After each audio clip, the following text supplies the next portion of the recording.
Oke, selamat sore, selamat malam teman-temanku Supriyanto Cah PCT. Jumpa lagi nih sebelum azan Isya dengan Supriyanto teman-teman.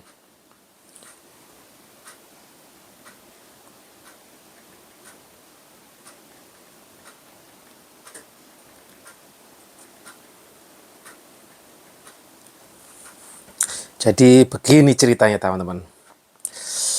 Saya tuh sampai detik ini masih terus belajar gimana ya mendapatkan cuan yang besar gitu ya.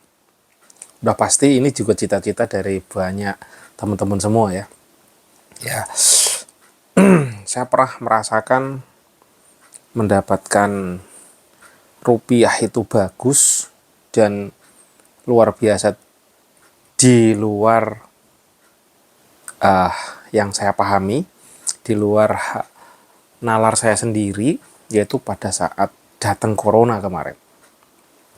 Jadi pada saat datang corona itu justru yang waktu itu sunyi sampai untuk mendapatkan serupiah, dua rupiah itu aja susahnya luar biasa. Tapi justru saat corona berbalik teman-teman. Dan itu juga di luar kendali saya sendiri gitu. Saya nggak prediksi, saya nggak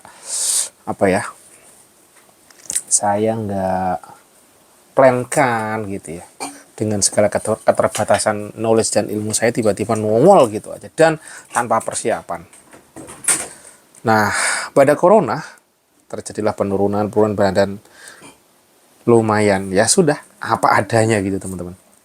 Nah, saat ini saya berpikir lagi, kira-kira gimana ya bisa mendapatkan rupiah, terjadi percepatan gitu ya,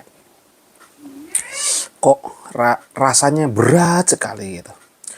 Berbagai strategi saya jajal, berbagai saya coba dengan segala keterbatasan saya. Yang pasti pertama saya terapkan kalau di dunia jualan saya gitu ya, saya menggunakan namanya FB Ads. Itu pun juga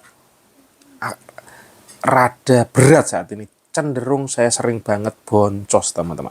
Boncos alias nggak balik modal aja nggak balik karena profit gitu. Tapi ya tetap saya jalankan. Terus kedua saya coba inovasi konten sana sini. Saya gempur dari YouTube, dari Instagram. Nah ini juga berat. Sesekali dapat, sekali kena enggak. Terus saya coba juga dengan status WA gitu ya.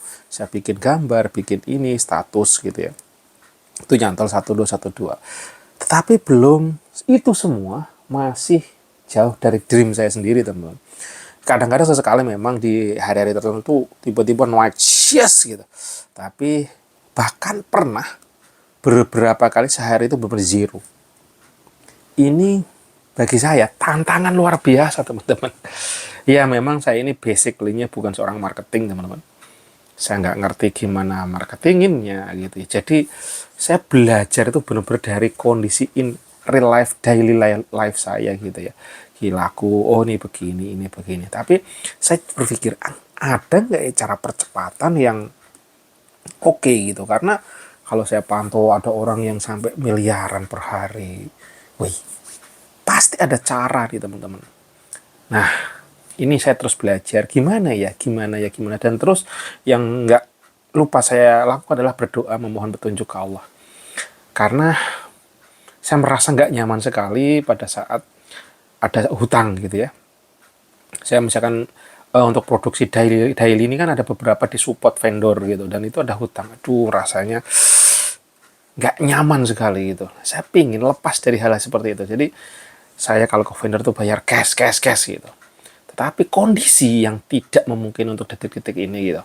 Nah, dreamnya kenapa saya pengen mendapatkan menjual yang lebih banyak, bisa mendapatkan pendapatannya lebih tinggi lagi gitu ya, itu dengan supaya tidak terjadi hal seperti ini karena punya itu nggak nyaman, punya hutang itu nggak nyaman teman-teman, nggak enak sekali walaupun orang yang ngutangin ya oke-oke aja, tapi saya sendiri apa deep down in my heart gitu ya, saya nggak nyaman punya hutang-hutang seperti itu.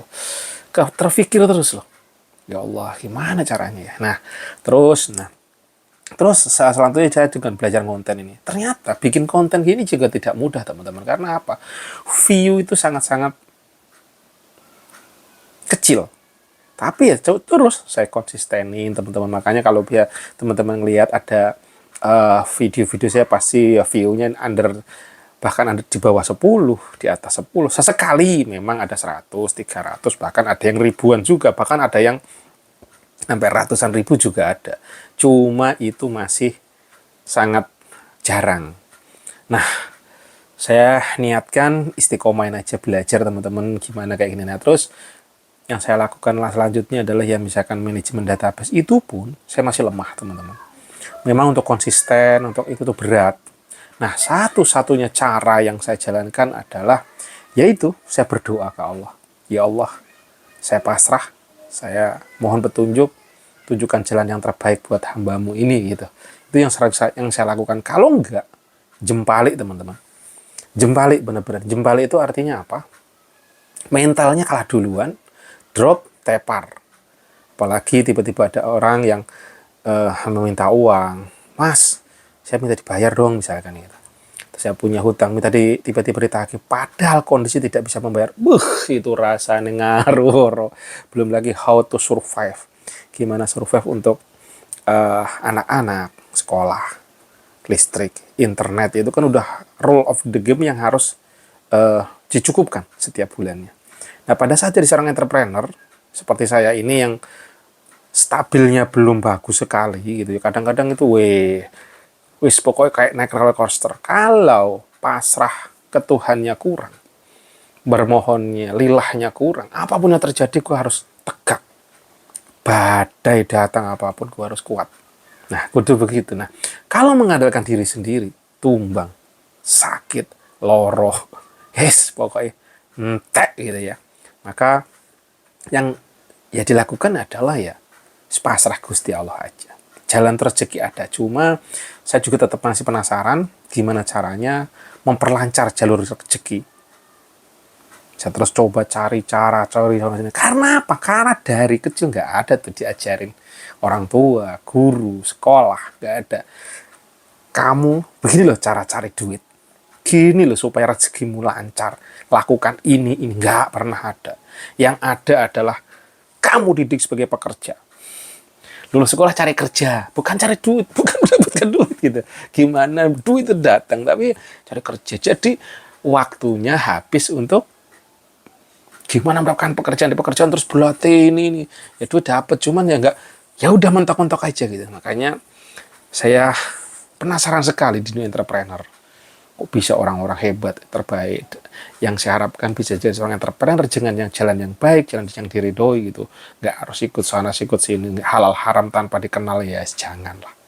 Oke teman-teman, itu mungkin ada tips gimana cara mendatangkan cuan lebih. Maknyos, boleh, mari kita berbagi. Monggo di komen ya.